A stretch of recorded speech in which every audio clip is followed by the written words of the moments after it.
Here, I'll take your coffee cup. That way it doesn't look. I gotta do something with my hands. I feel like Ricky Bobby. Like, what do I do with my hands? Welcome to this week's edition of the Chris and Jeff Show. I'm Jeff Zidek. We ventured out because Chris was tired of working in the studio, so he said we needed to take a road trip. Some road trip? What are we?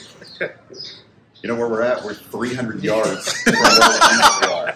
Big road trip, but it's going to be 10 questions today. 10 questions with Scott Betts. Scott off to a great start this year. He's our leading trainer at the Meadows and wins this season so far. First question out of our 10 for Scott Betts. Scott, your dad was a veterinarian, and you know what? I think back when you were a kid, I think I probably paid for one of those lights you got for Christmas one time. Probably did. He did some work for me over the years. Did you ever consider that route of getting into the sport as being a veterinarian like your dad? As being a vet, I actually went to Hiram College for 4 years, and I was going to go to vet school, but I needed some more classes and stuff, so I took a year off. I was going to apply to vet school, but I ended up not doing that, and here I am now. Well, you made the decision to get into training, and what was the main factor that led you into that? This is question two. My grandfather, Gibby, or Richard Betts, everybody called him Gibby, he trained and drove a lot in Ohio, the Ohio Fair Circuit, and he was actually a top driver in the Ohio Fair Circuit, had a couple of good horses, traveled on Tom. Actually, Tom Leisure used to paddock travel on Tom for my grandfather, interesting fact. And we, like the summer in between my year off from applying to vet school, we claimed five claiming mare, and just kind of went from there, went from 1 to 5 to 10 to 40. Questions 3 and 4 are combined. When you first started out, you got some help from one of our former drivers from the 80s, Dean Zames. How did that relationship come about, and what's Dean doing today? So this is questions 3 and 4. 4, I'm not sure what Dean Zames is doing now. And 3, my mother knew him, and he might have been riding here. She approached him because I was still in school. We were all in school, actually. We all went to college.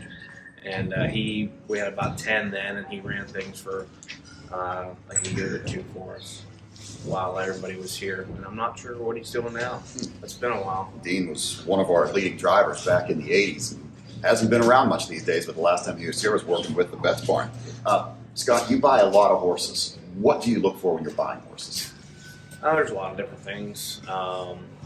Obviously, you have to fit the right classes here, like trotters.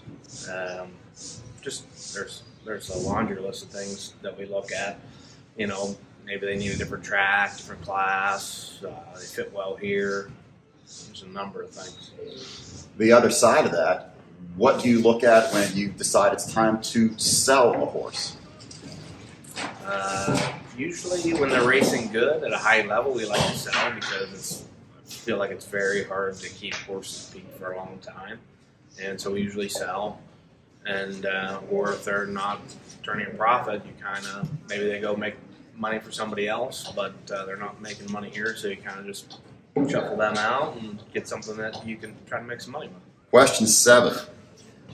Scott, I see your name in the program under some qualifying drives. What's your plan as far as driving races? Never driving a race, maybe an amateur, because obviously I am not close to the drivers out there. I'm too big, and I can't make speed. I can get them around there, that's about it. But maybe amateur drives. Maybe if I have a really slow maiden trotter, I'll drive that maybe. But I have no intentions of actually driving my barn. That would be a big mistake. Well, one of the things I wanted to ask you about, your stable is one that's very active on Twitter. The Twitter account clearly is not run by you because it refers to you often as stone hands. So who has the responsibility of handling that Twitter since it's clearly not you? That's my brother Andy. Yeah, that's what I thought. Yeah, Andy usually does the Facebook and Twitter and all that stuff, and that's what he does. He likes that and has a couple horses in Northfield for us. Question 9. There is actually no question 9. We're going to go right to question 10. Question 10. What happened to question 9? This is actually the most important question. Why does Chris Gooden have a Scott Betts Racing Stable T-shirt and I don't? That's a great question. It's Now, people want to know. Important. I mean, People it's- want to know. Yeah. Now, to be fair, He always does this. He's not Yes. wearing a microphone, so he just yells and jumps on camera. And to be complains. fair, ask the story of where my T-shirt went in order for me to get it, because Okay, it went. where for those that It can't went hear Chris hunting yelling and. from behind the camera, what's the story on Chris's T-shirt? And then why don't I have one? So that's question 9. See, and then 10 is why I don't. That was, I think it was like last year, 2 years ago. Yeah. My brother picked it up, and then from like the T-shirt makers, whatever you want to call them, and it ended up leaving the box in the truck we took to Montana on a western hunt. So it was out there for a week or so, and then it made its way back here. Yeah. So he was supposed to get it. Never did. Yeah. My shirt took a little trip. road trip. Yeah. Yeah. It did. I didn't get to go to Montana, but my shirt did. It was a little bigger road trip than this was for us, Yeah. but nonetheless. Via Montana. Yeah, right. So, Scott Betts, a great start to this season. Obviously, you've got to be happy with where things are at right now. You know, is there a competition with the Burke stable? I mean, I know that it's a point of pride for you right now. I'm sure that you are the leading trainer as far as wins, but they've got some bigger numbers than you as far as horses. But I mean, is it a friendly competition, or just something are you just worried about your own stats and that's it? I don't know. I guess you're just kind of worried about your own thing and doing your own thing. There's no real. I've never messed with Ronnie about it, but Brandon Presto has messed with Ronnie about it, and you know, it's just fun. Just like almost like locker room banter or something. There's no real like animosity. You just kind of doing what you got to do and trying to win horse races. Now, great start for the Betts here, Betts stable so far this year. Scott Betts, I'm freezing. Thanks for joining us over here.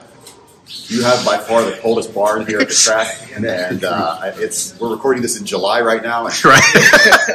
We couldn't have filmed this tomorrow when it's going to be 70. Yeah, you want to do this today. All right, so that's about it for this week's edition of the Chris and Jeff Show. Thanks for tuning in. All right, guys, that does it for this week's episode of the Chris and Jeff Show. Special thanks goes out to Scott Betts for letting us come over to the barn and have fun with Jeff and his 10 questions. See you real soon, guys, for next week. As always, like, subscribe, wherever Kevin puts them. See you soon. Well, in the middle of the next question, we have a little audio technical issue. We'll pull his mic out a little bit. I'm getting a little beard scruff rub. Shave for you guys. It's the zipper. Oh, okay, that's fine. What's better? Good. All Yeah, right. no moving. I'm moving forward. Here we go.